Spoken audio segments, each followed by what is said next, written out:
Dosa manusia, Kejadian 3 ayat 1 sampai dengan 19. Adapun ular ialah yang paling cerdik dari segala binatang di darat yang dijadikan oleh Tuhan Allah. Ular itu berkata kepada perempuan itu, "Tentulah Allah berfirman, semua pohon dalam taman ini jangan kamu makan buahnya, bukan?" Lalu saut perempuan itu kepada ular itu, "Buah pohon-pohonan dalam taman ini boleh kami makan, tetapi tentang buah pohon yang ada di tengah-tengah taman, Allah berfirman, jangan kamu makan ataupun raba buah itu, nanti kamu mati." Tetapi ular itu berkata kepada perempuan itu, "Sekali-kali kamu tidak akan mati, tetapi Allah mengetahui bahwa pada waktu kamu memakannya, matamu akan terbuka, dan kamu akan menjadi seperti Allah, tahu tentang yang baik dan yang jahat." Perempuan itu melihat bahwa buah pohon itu baik untuk dimakan dan sedap kelihatannya. Lagi pula pohon itu menarik hati karena memberi pengertian. Lalu ia mengambil dari buahnya dan dimakannya, dan diberikannya juga kepada suaminya yang bersama-sama dengan dia, dan suaminya pun memakannya. Maka terbukalah mata mereka berdua, dan mereka tahu bahwa mereka telanjang. Lalu mereka menyemat daun pohon ara dan membuat cawat. Ketika mereka mendengar bunyi langkah Tuhan Allah yang berjalan-jalan dalam taman itu pada waktu hari sejuk, bersembunyilah manusia dan istrinya itu terhadap Tuhan Allah di antara pohon-pohonan dalam taman. Tetapi Tuhan Allah memanggil manusia itu dan berfirman kepadanya, "Di manakah engkau?" Ia menjawab, "Ketika aku mendengar bahwa engkau ada dalam taman ini, aku menjadi takut karena aku telanjang, sebab itu aku bersembunyi." Firman-Nya, "Siapakah yang memberitahukan kepadamu bahwa engkau telanjang? Apakah engkau makan dari buah pohon yang kularang engkau makan itu?"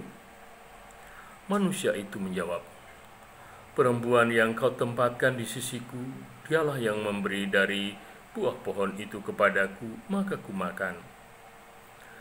Kemudian berfirmanlah Tuhan Allah kepada perempuan itu, "Apakah yang telah kau perbuat ini?" Jawab perempuan itu, "Ular itu yang memperdayakan aku, maka kumakan." Lalu berfirmanlah Tuhan Allah kepada ular itu, "Karena engkau berbuat demikian, terkutuklah engkau di antara segala ternak, di antara segala binatang hutan. Dengan perutmu lah engkau akan menjalar, dan debu tanahlah akan kau makan seumur hidupmu. Aku akan mengadakan permusuhan antara engkau dan perempuan ini, antara keturunanmu dan keturunannya. Keturunannya akan meremukkan kepalamu, dan engkau akan meremukkan tumitnya." Firman-Nya kepada perempuan itu, "Susah payahmu waktu mengandung akan kubuat sangat banyak. Dengan kesakitan engkau akan melahirkan anakmu.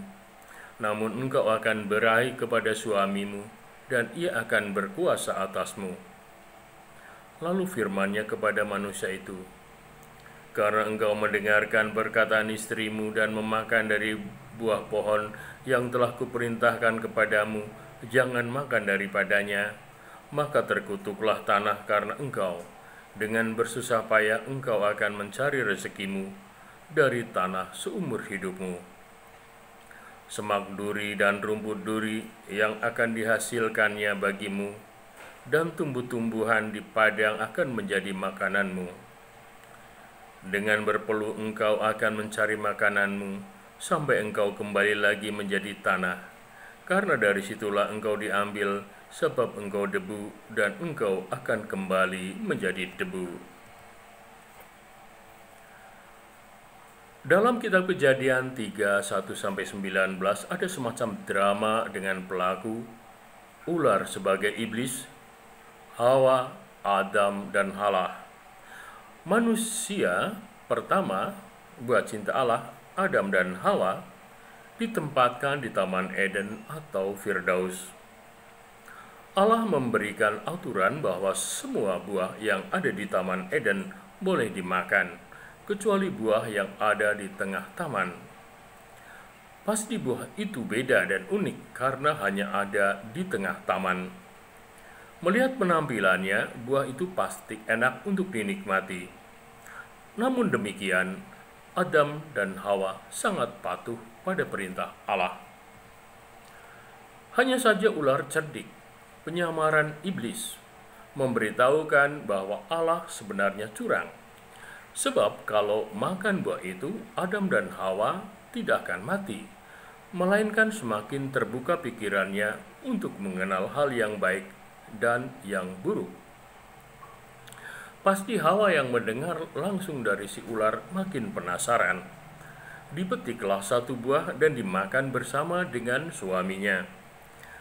Sangat benar, mata mereka terbuka dan melihat ketelanjangan dalam dirinya sebagai hal yang buruk, dan membuatnya malu terhadap Allah.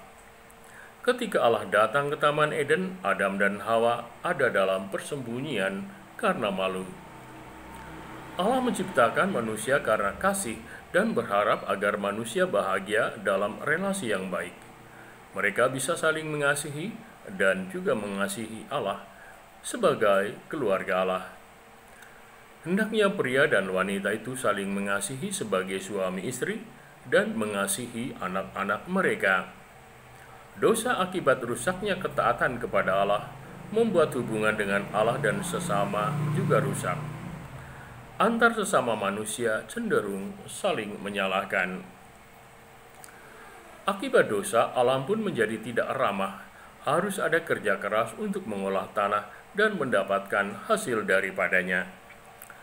Karena dosa, manusia akan mengalami kematian dari debu dan akan kembali menjadi debu. Dosa Adam dan Hawa mewariskan keturunannya juga cenderung berbuat dosa. Dosa keturunan disebut dengan dosa asal yang akan terus mengganggu hubungan yang baik dengan Allah dan sesama. Dosa membuat manusia terasing dari Allah dan mengganggu relasi antar sesama manusia. Karena dosa asal, dunia banyak dirasakan sebagai tempat penderitaan atau neraka. Kejahatan berupa perang, pembunuhan, dan aneka penipuan menjadi hal yang dianggap biasa. Allah semakin tidak dianggap, dan cinta antar sesama manusia sulit diwujudkan. Dosa manusia ini akan bisa diatasi jika Mesias atau Juru Selamat Allah hadirkan atas kehidupan manusia. Tuhan Yesus memberkati.